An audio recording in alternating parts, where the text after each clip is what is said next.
রাষ্ট্রভাষা করার দাবিটা তুলে ধরেন।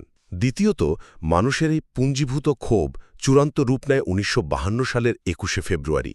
আপনারা জানেন, সেদিন ছাত্র জনতা সমাবেশ নিষিদ্ধ করার আইন মানে ১৪৪ ধারা ভেঙে সরাসরি রাজপথে নেমে আসে। আর একটা ব্যাপার এখানে মনে রাখা দরকার, এই সংগ্রামে নারীরাও কিন্তু মোটেও পিছিয়ে ছিলেন না। রওশনারা বাচ্চু আর সুফিয়া আহমেদের মতো নারী ভাষা সৈনিকরা সে সময় পুলিশের ব্যারিকেড ভাঙার একদম প্রথম সারিতে ছিলেন। এর পরের ইতিহাসটা বেশ করুণ।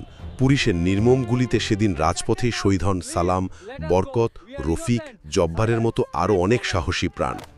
পরিশেষে চলুন দেখি এই বিশাল আত্মত্যাগের চূড়ান্ত ফলাফল কি দাঁড়ালো। এই রক্তক্ষয়ী সংগ্রামের ফলেই কিন্তু সরকার ১৯৫৬ সালের সংবিধানে বাংলাকে রাষ্ট্রভাষা হিসেবে স্বীকৃতি দিতে বাধ্য হয়। আর সবচেয়ে দারুণ ব্যাপার হলো, আমাদের এই স্থানীয় সংগ্রামটা বিশ্বমঞ্চ সগৌরবে জায়গা করে নেয় যখন ১৯৯৯ সালে ইউনেস্কো ২১শে ফেব্রুয়ারিকে আন্তর্জাতিক মাতৃভাষা দিবস হিসেবে ঘোষণা করে। মাতৃভাষার অধিকার আদায়ে বাঙালির সেই অসামান্য লড়াই আজ সারা বিশ্বর ভাষাগত বৈচিত্র্য রক্ষার সবচেয়ে বড় প্রতীকে পরিণত হয়েছে।